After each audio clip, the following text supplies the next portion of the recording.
Hey y'all, it's your hurtin' hippie with the porch pondering from inside porch because it's still too cold outside.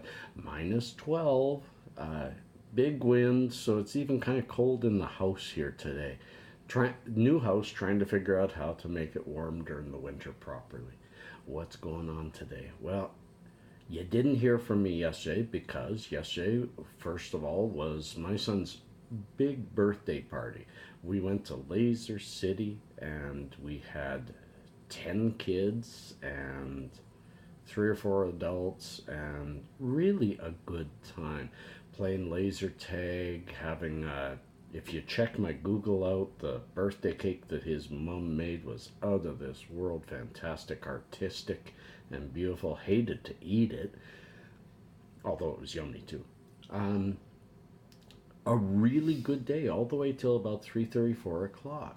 Then we headed home, and that's where things took a turn for the worse. Somehow, while I was gone, our little puppy, she's well, you've seen her. She's a miniature dachshund with a bad back. She's 7 years old, and we came home and she was hiding from us.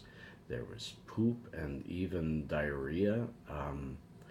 And she wasn't yelping, but she just really didn't even. It didn't make a lot of sense.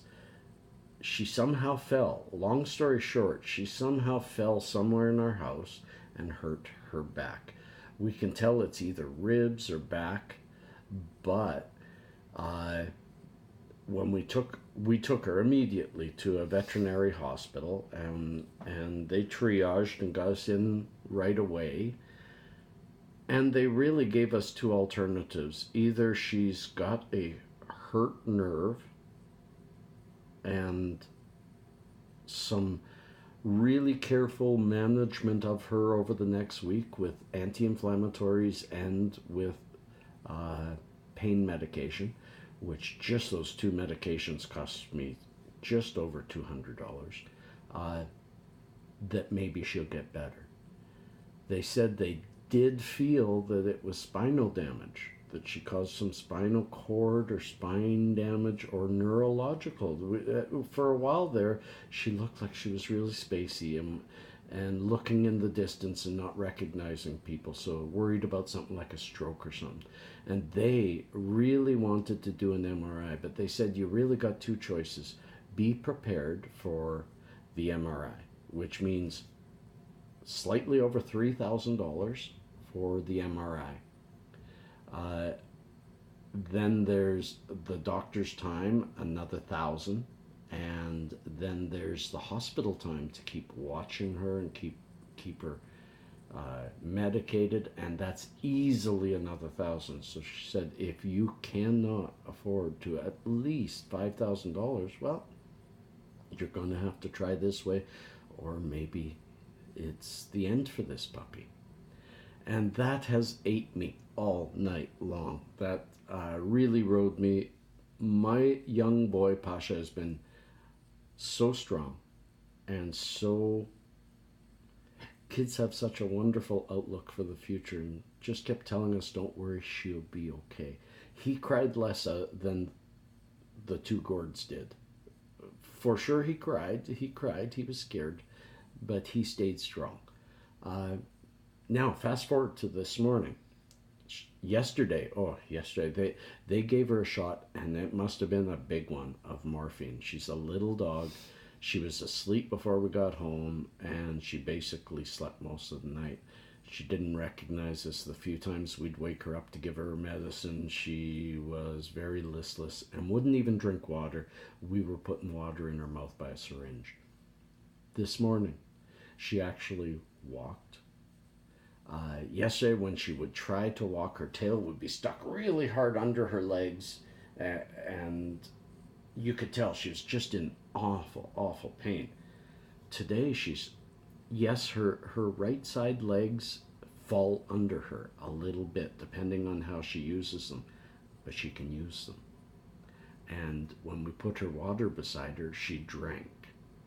right after Hermes, and she hasn't eaten yet, and we'll keep an eye. And certainly this morning has been a positive outlook for the future of this dog and this family, because we love this dog.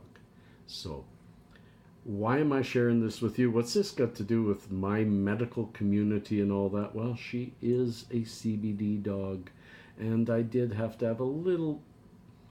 I wasn't in the mood for an argument with the veterinarian, who said there's just not enough history about CBD to be sure that it helps.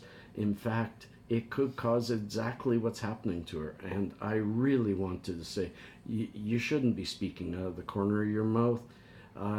CBD does not cause uh, inflammation of the back and tremors in the legs of the dog or anything like that. If anything, and my dog has not had much CBD, 0.5 milligram every day. If anything, all it's done is kept her happy. So we're going to keep her off the CBD this week, keep her on the anti-inflammatories and the painkillers, and we're keeping her from walking too much. Carry her outside, no stairs, stuff like that. And the outlook's positive. The outlook is that Cookie's going to stay with us for a good long time. And cheers to that. And peace and cheers to all of you. My regular Porch Ponderings tomorrow, I might do one on labels or for soup cans. Peace and cheers, friends. Love and harmony. If you want to say a prayer for Cookie, I'm not against it. Much love.